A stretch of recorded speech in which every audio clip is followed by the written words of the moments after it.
I think it was last episode, where somebody was saying producers are weirdos and that's why they're not winning. So are we weirdos? Do we not know how to network or build relationships?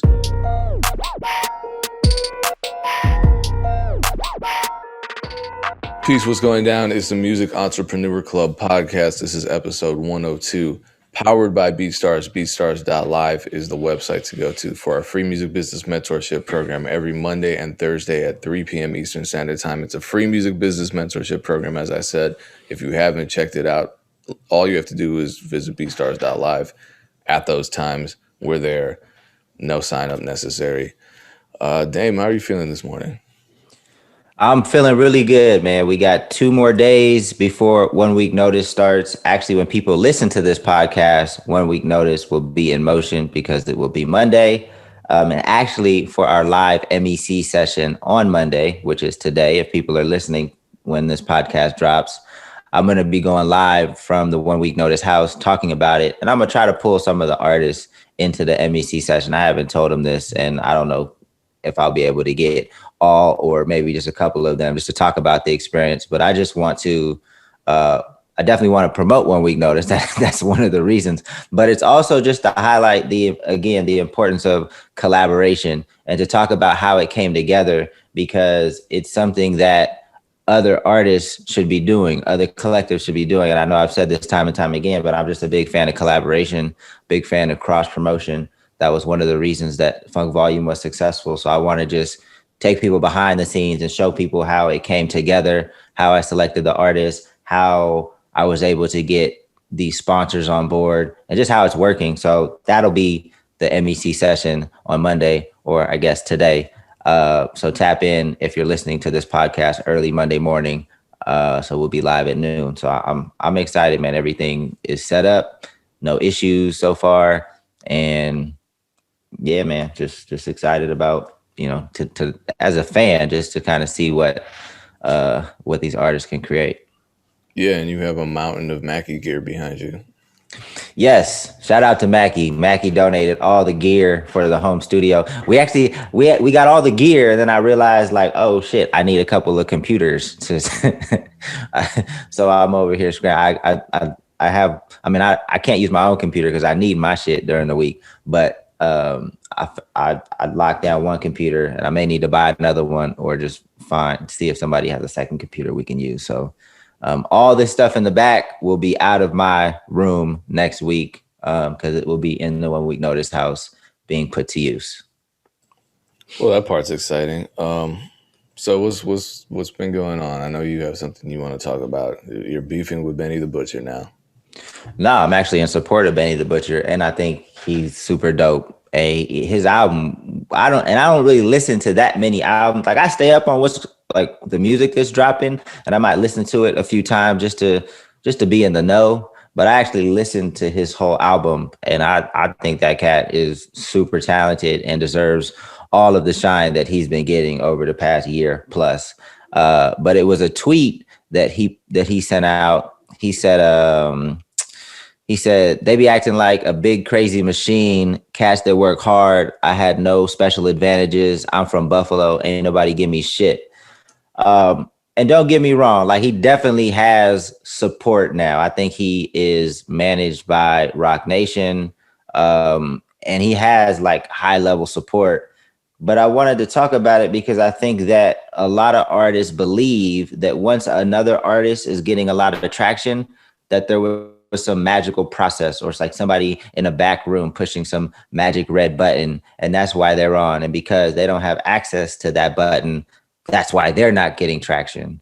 So because that happened to Funk Volume, and actually it was a problem internally with Hobson. Like, Hobson believed the same thing, and he just felt like, we had traction, we were getting, but he felt like to get to that next level, we needed somebody to push a button.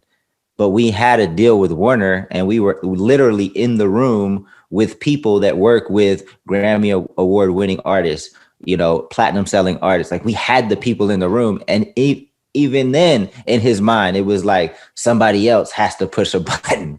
And I'm like, yo, we got to push our button. We got to go like that. That's the button that we need to push. It's so much more stuff that we can do internally. It has nothing to do with somebody else pressing a button. But artists believe that. And I only share that story about Hobson because, I think some people would think that's only a mindset that people have that don't have any traction. Like we had a shitload of traction and Hobson still thought that. But we were literally in the room with the people that could help. We just needed to embrace the opportunity. We needed to put in the work. We needed to build the right relationships, and we need to be proactively patient, right? I talked about that before. It's a term I made up, but you have to be patient to let some things develop, but you have to be working in the process, planting other seeds, and just continuing to grind. And then sometimes seeds blossom sooner, some opportunities blossom later, but we're always working. So we just needed to be more proactively patient. But I'm sure you've seen this pain time and time again. It's a common. I understand. It is common, and I understand why artists think there is a button. Because I think if you're a priority artist on one of these majors, one of the very few majors left, and I'm talking about the Cardi B's or Imagine Dragons or who, the big cash cows for these labels. I think it kind of does feel like you just push a button. Obviously, there's not an actual button. It's just people scrambling to get things right. But it does feel as though the labels will pull every string they have available in front of them to make whatever it is happen on the behalf of one of these big artists. So their relationships with TikTok, their relationships with YouTube, their relationships with Spotify, their relationships with radio, all these individual people who work for the label, who handle those individual responsibilities, will make that a priority and make it happen right away. So it does feel as though you're pushing a button. But that's just what it is when you have a team that's all concentrating on one central goal. I mean, think about a sports arena after a game. The janitorial staff is basically a machine. You push a button and they clean all that shit up. And after thousands of people just destroyed the stadium, within 24 hours, it's back to new. And that's just kind of how it works. It's not, I think people do feel like it's one central computer in some dark room where someone just types in, Cardi B engage, and she goes from 100,000 followers to the biggest thing on the planet. And that's certainly not how it works. Because when I worked in radio, there were still people physically showing up at the station on behalf of labels or independent radio marketing companies and doing the networking. It's just that that was their job, so they were doing it all the time, and they were activating their connections everywhere. On the flip side, too, to talk about a situation where that doesn't happen. Yeah, I know when Ted and I signed our deal with a major, we thought that was going to just kind of, not that there was going to be a machine that was activated, but we figured that they were going to mobilize some resources for us. And they did a few, but certainly not what we thought it would be. And what was the term that you used? Patient? Proactively patient? Yeah, so we were not being proactively patient. We were being patient without the proactivity. We were just kind of, because, we signed a deal, we got to wait for the label to release the project. And that was the hard part. And we didn't want to step on toes, and that was a mistake. We learned that it's kind of worth the risk for us at the level that we're at. If a label says, all right, we're ramping up for the re-release of the single or this marketing campaign. Okay, cool. But in the meantime, we got to be putting stuff out, music, other forms of content. That was a big mistake. So when you said proactively patient, that struck a chord. Yeah. And so, because some people are going to hear this and be like, well, there are like what you talked about, there are, top priority artists that get next level support and, equate that to a button. But it's like, even artists at the top, like, I don't think people realize like how much work goes into number one, like getting the attention of the label and getting them to really buy into the artist. But number two, like how much it takes, how much money, time, energy, and effort it takes to groom a star, like a star. Like there's a cat named a good friend of mine from Australia, Michelle, does photography. She does photography for a young cat named Rule. Rule is pop, like he's like the next Justin Bieber type artist. They're grooming him to be that. And as I'm talking to her and I'm seeing like all the work that they're putting in, all of the tours that they're doing, like it's a shitload of work to get. It's no button. I mean, it might be a button, but like it starts a very long process, right? And especially to be like on a global level, you have to make those rounds. You have to make those rounds, build those relationships, get in front of all those fans, do those festival dates, do your own tours, do all the press runs. Like it's a lot of work. But he is super talented and he deserves this opportunity just based off of his talent and the work that he's put in. So when I say there's no button, I'm not saying that they can't activate a global network of resources, because they can, but it's definitely not going to happen quick. Like building those relationships with radio that still matter is not going to happen quick. Like even when we signed our deal with Warner, one of the things that they did do was start to send us to different radio stations just to build relationships. We didn't have a song to work or anything, like just to start building those relationships in the event of a song that we felt could work at radio.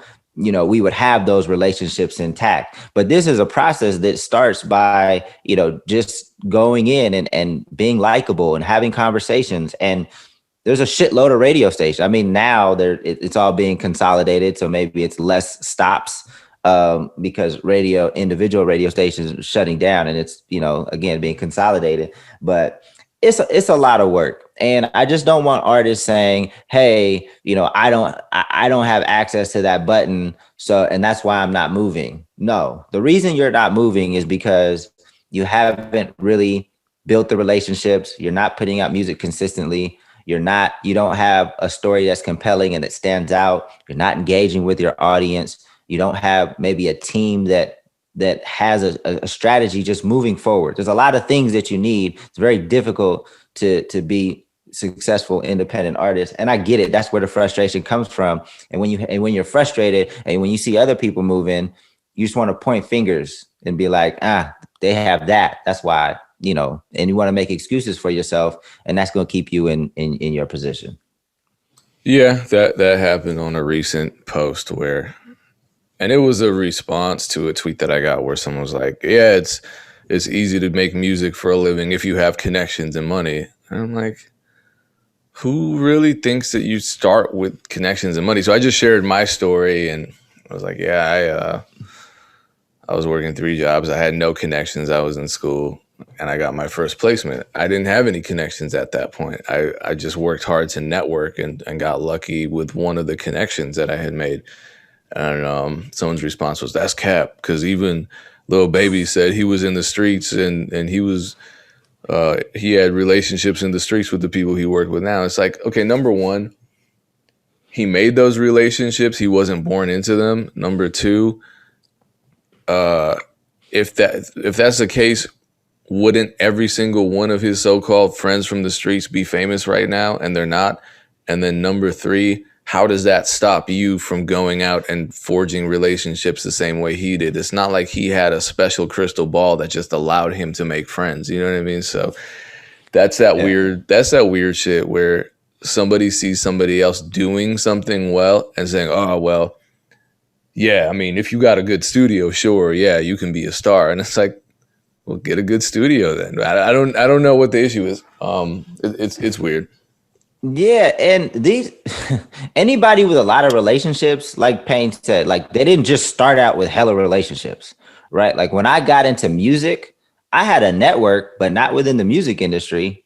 My network was from business school, from living overseas, from the corporate world.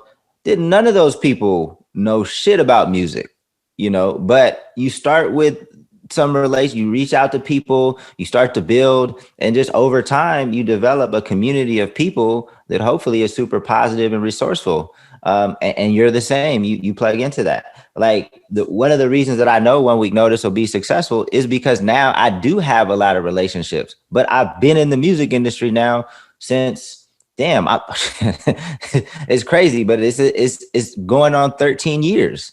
So that's 13 years of meeting people, doing things for people, supporting other people. And it's just something that if you're a good person and, you have something to bring to the table, you accumulate these resources and this network over time, and it starts with one person. The first person that I spoke to about the music industry was an artist named Propaganda. Propaganda, I'm still cool with to this day. He's actually coming out with a book next month. I forget what it's called. I want to say it's called Terraform, but I think I'm botching that. But I already pre-ordered it, and I've already used one of my Audible credits because I like to read and listen at the same time. I know it's random, but whatever. But he was the first person I reached out to and he was a good friend of one of my frat brothers. My frat brother's not in music. He was like, but I was looking for somebody in music. And since I had a great network, I knew somebody in music in my network. And that's where I started. And then as we started gaining traction, it became easier to network because people wanted to work with us. And now that I've continued to maintain those healthy relationships. So now that I'm working on 1 week notice, I'm able to pick up the phone and make some calls, and people have been very supportive of the project. So networking is a skill. Networking takes time to build healthy relationships. Nobody just starts with hella relationships. Very few, a very small percentage. Most of the people we have on the MEC didn't start out with hella relationships. I don't think anybody did that I've interviewed so far. I don't know about you, Payne, but that's just not how it works. And even if you have a relationship with somebody, that doesn't mean that they're just going to give you opportunity. That means that, great, you're one step closer, but you still have. I have so many relationships in the music business that haven't gotten me anything in terms of opportunities. They're just people I know. And yeah, if I'm in New York or something, I can go out to lunch with a friend who happens to work at a major label, but it's not like I can just be like, oh, get me on that next Drake album. Right. They can't really do that. And even if they could do that, why would they do that when in all likelihood they have closer relationships with other producers that they've been working with longer? Maybe they might give me a chance, but if I mess up and give them the wrong beats, then I just screwed up that opportunity and I'm back to point zero. I do wonder, I'm going to ask you this question, Dame. You've already pissed off producers enough. Do you think producers have a problem with relationship building? It just feels like, when I had Illmind on, he was talking about, how producers need to be aware of their energy when interacting with people, because that matters a lot. And then I found a screenshot, I found a tweet and I screenshotted it for the thumbnail of, I think it was last episode, where somebody was saying producers are weirdos and that's why they're not winning. So are we weirdos? Do we not know how to network or build relationships? Obviously, you can't blanket an entire group like that. But I think there's more producers that are reserved and they're not the most outgoing people. You have some that are, but I would say they're in the minority. And I don't think that producers prioritize networking. I don't think artists prioritize networking. So I think it's something where your natural personality as a producer on average is probably somebody that's not like super social. So that would make it, and you don't have to be like the life of the party to build relationships. You can be more strategic, because I don't think I'm the life of the party and I have great relationships, but I'm more strategic and I pinpoint, like if I go to a conference or something, I'm going to look on the list to see like who's there. I'm going to try to establish some type of communication before then, either through LinkedIn or maybe a friend knows them. So I'm very methodical about how I go about it, even though I won't step into the room and leave with everybody's number, but I'll leave with the two people that I really felt like I needed to know. So I think, again, so producers need to prioritize networking, and you're probably going to have to step out of your comfort zone, because a lot of producers are just used to being in their room making beats. And again, not everybody's like that, so don't comment below, be like, Dame shitting on produce, thinks every producer's a hermit. But from what I've seen, a lot of producers are more reserved. Yeah, and a lot of what I've seen is that some of the more successful producers tend to have big personalities, in the sense that you feel their presence in a room, or they're funny or what. I'm thinking of Cardo, for example. Definitely a comedian. The kind of person that you just think, yeah, he should be here. He'll make the whatever situation we got a little more entertaining and engaging. Or like, I met Bandplay recently in Atlanta, and kind of same thing applies. You just kind of feel their presence in the room. They're certainly not timid, and maybe there's something to that, in the sense that, one, no one wants to feel like the person in the room, as they're creating, is not contributing and just kind of being a weird presence. And then on top of that, if you have a confident personality and a some level of extroversion, you're going to be able to communicate ideas and add more value to the session. You're not just going to sit there and say, okay, yeah, that's cool. And be like, no, you got to do that last line one more time. I have an idea. And then if you can execute that idea, if you're confident enough to have an idea and present it, and you're talented enough to execute it, then that's kind of the winning combination. But I'm sure there are producers that are not super social, that are just stuck in their bedrooms and their music is amazing and they're still winning off of that. But I do feel like social skills, period, and maybe it's gotten worse over the last year, I don't know, have just gone to hell in the music business. And probably period with social media. And I'll show you two examples. Because I found out yesterday that my aunt died. And she sorry to hear that, by the way. I know I texted you, but yeah, no, I appreciate that. And I didn't have a super close relationship with her, so it wasn't like a sympathy tweet. It was just kind of a tweet to remind people that there are vulnerable people out there. Whether or not you believe that vaccines are Bill Gates' 5G pedophile juice or whatever, or if you think that that COVID was a planned biological act of, I don't, whatever the conspiracy theories are, the fact of the matter is people are dying from it. So it's frustrating, because these are, in my opinion, from what I can tell, these are preventable deaths, because you see the pattern. That's what's crazy about watching this whole thing unfold. You see someone get it, and then it's like dominoes. The people around them, if they're not isolating, you just see them all get it. And some of those people don't have the bodies that can fight the virus, and then they die. So that's what happened to my aunt, without revealing too much. And so I just tweeted, rest in peace to my aunt. I was mad about the circumstances of her death. And I definitely got some weirdo responses. And it's kind of one of those things where you think, if this is how people are, no wonder everyone thinks people are weirdos. And these aren't necessarily producers. I don't know who they are. I don't know who Jackass is, but he felt the need to remind me that COVID is a scam, and that he's not sure whether my aunt died or not. So I appreciate that. Thank you. That's great insight. And then somebody spammed me, use my songs to endure your pains, bro. Because that's exactly what a person needs. Wow. The loss of a family member. So that's hella low. Yeah, it is. But I'm saying, this really happens, and Oh shit.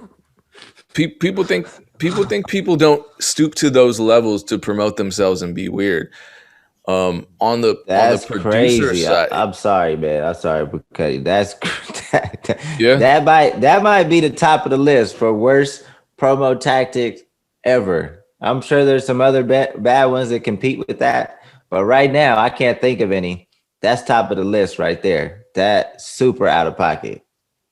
And it doesn't surprise me. It absolutely doesn't surprise me. And uh, I don't know what happened recently, but in the producer world, I'm getting very frustrated with producers because every day I'm getting beats sent to me, and for a while I was getting, and I still do, I get loops sent to me by people I don't know, and at a certain point I started asking some of them like, hey, how do we know each other? Oh, we don't know each other. I just wanted to send you some hot fire in your inbox. I'm like, yeah, but I make loops. I have friends who make really good samples. Why would I use yours? Oh, bro, I'm just working. And it's like, that's not compelling.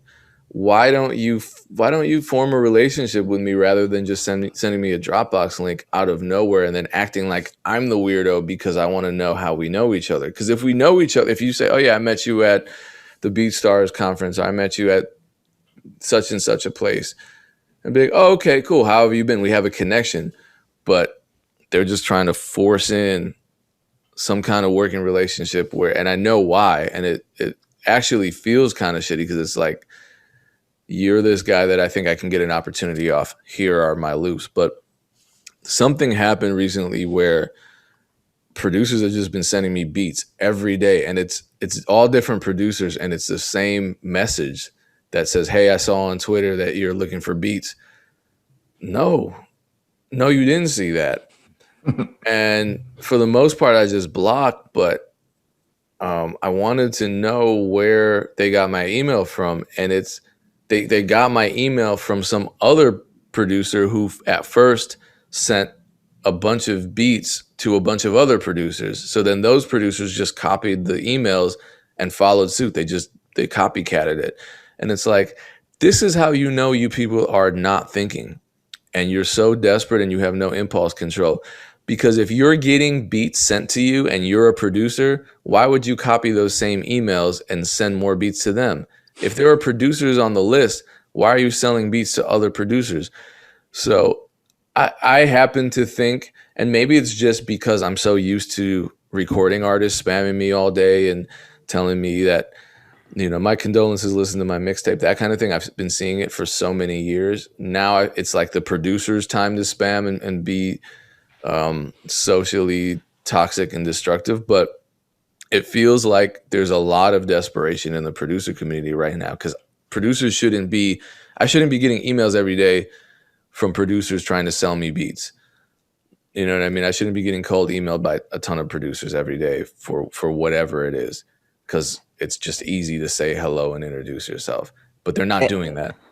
And the MEC is free. Like, I have my session every Monday. You have your session every Thursday, and it's for producers. Like, it's producer specific every Thursday, 12 p.m. Pacific, where you talk to other producers, successful producers, about how they're getting traction.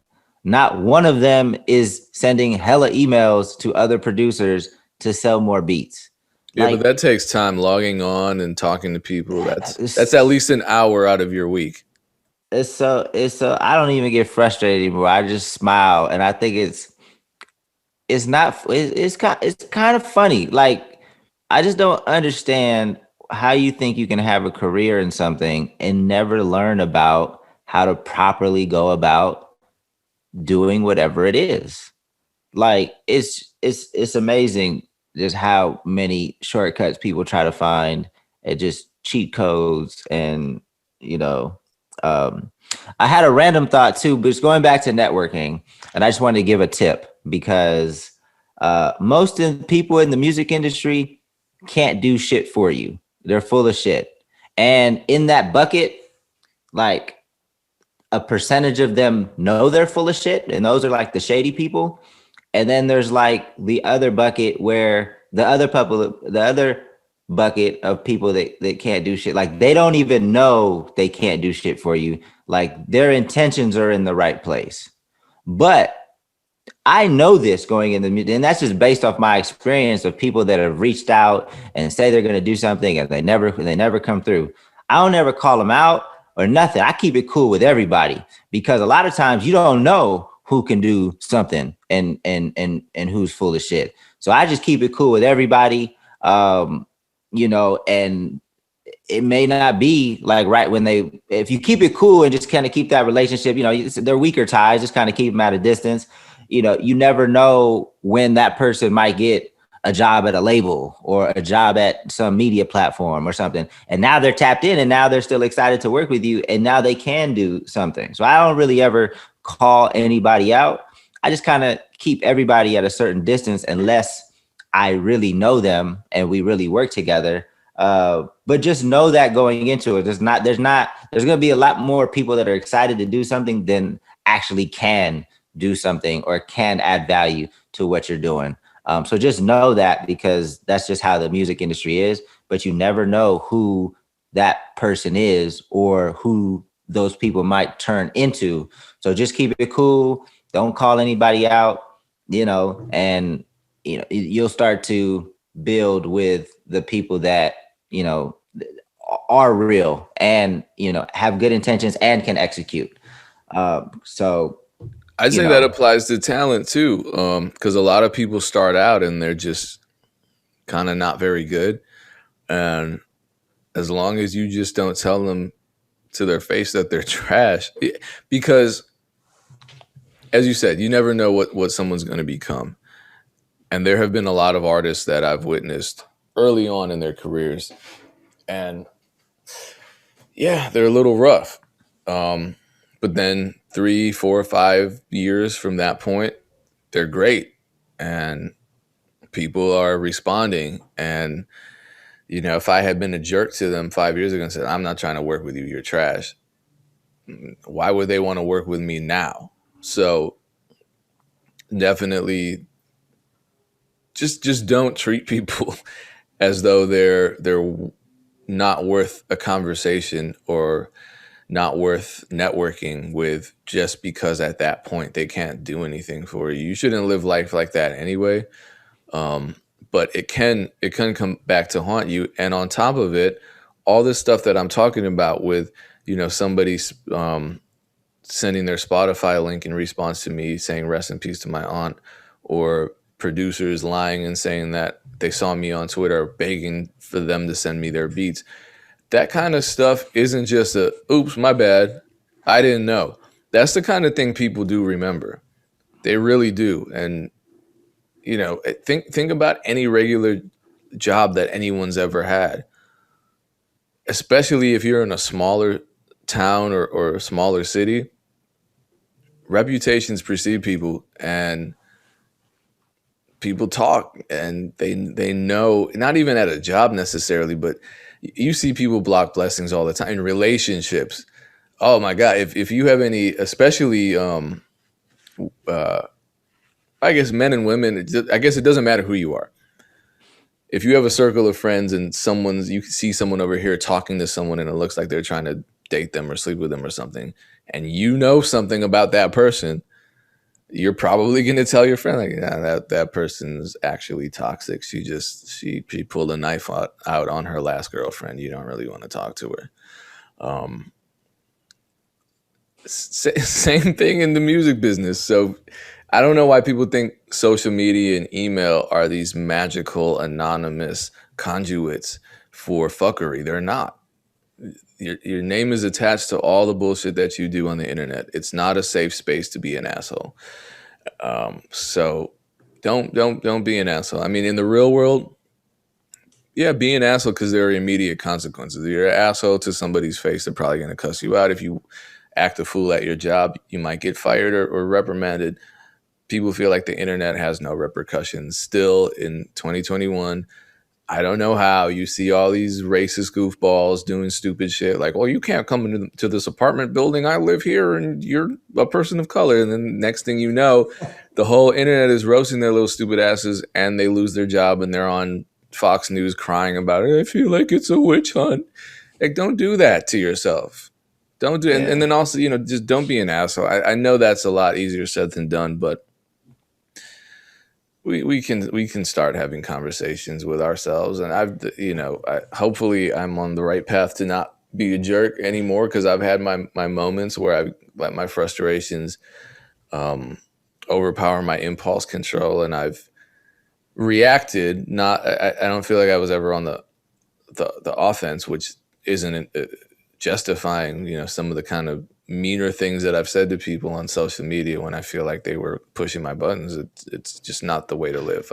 And I'm not trying to be a hypocrite. I want to acknowledge that I have a history too. So that's my bad. I would suggest that everybody at some point intentionally seek out some type of emotional intelligence course. I took a course actually in business school. We call it touchy-feely, but it's essentially emotional intelligence. The idea being that I'm trying to communicate. When I talk, what I mean to communicate is not always what's received on the other end. There's a gap, right? So it's about understanding, one, there is a gap, exploring that gap and learning how to minimize it so that what I communicate is received how I intended it to be. So there are other courses. I would intentionally seek out an emotional intelligence course. And you have to have more interactions in real life to put this stuff in use, to learn, how people are responding to your tone of voice, your gestures, your presence in a room. Like, this stuff is important in the music industry and beyond. So that is, if you don't take anything else from this episode of the podcast, from what I've said today, seek out an emotional intelligence course. It would be hugely beneficial, both in your career, in your life, in your relationships. And it's just something that we continuously have to improve on. But there are some core things that you'll learn in these courses, just kind of tactics of ways to better understand yourself and to better understand like just how to have better relationships with people. So especially for us, Dame, that touchy-feely course seems like something that maybe we should be taking once a month. I don't know. It was the best course at Stanford. That I in business school, the other courses, whatever. I think that touchy-feely was the best course at the school, because I feel like I got the most out of it, and it's the course that I feel like I remember the most and I use the most. All that economics, finance, entrepreneurship, cool, but just learning how to better interact with people is super valuable. Well, on that very touchy-feely note, let's wrap this one up. I did want to talk about some funny stuff that I don't know if you saw that ridiculous story about. I guess I shouldn't call it ridiculous, but the Coil Ray news headline, which seemed overblown and way more dramatic than it actually was, about a concert incident. I do want to talk about that in the next episode. I think it's I don't even know what happened. Just there was a viral video of her performing and people in the crowd looking bored or surprised, or I don't know. It actually, and I was mad that they even reported on it. I'm like, this is not a story. Then I thought about it. I was like, oh no, this is actually a really crazy conversation that we need to have. So I'll pull that. I have my notes. So I'll pull them up next time. Dame, how do they get alerted every time we go live on our free music business mentorship program? So if you don't want to be like the cat that responded to Payne's tweet of his aunt's passing with his link to his music, you will attend our sessions, and you can attend them by getting an alert every time we go live. Text MEC to 844-206-7800. That cat needs to be just kicked off of social. I mean, I know it's not going to happen and you can be like, oh damn, now you're canceling people. Nah, people like that don't need to be on social media. That shit is ridiculous. Yeah, I agree. Sometimes I don't need to be on social media either, but I've certainly never spammed a rest in peace post with my beats. Anyway, once again, appreciate all of you tuning in. This was episode 102 of the Music Entrepreneur Club. We'll be back same time, same place next week. Peace, everyone. Peace.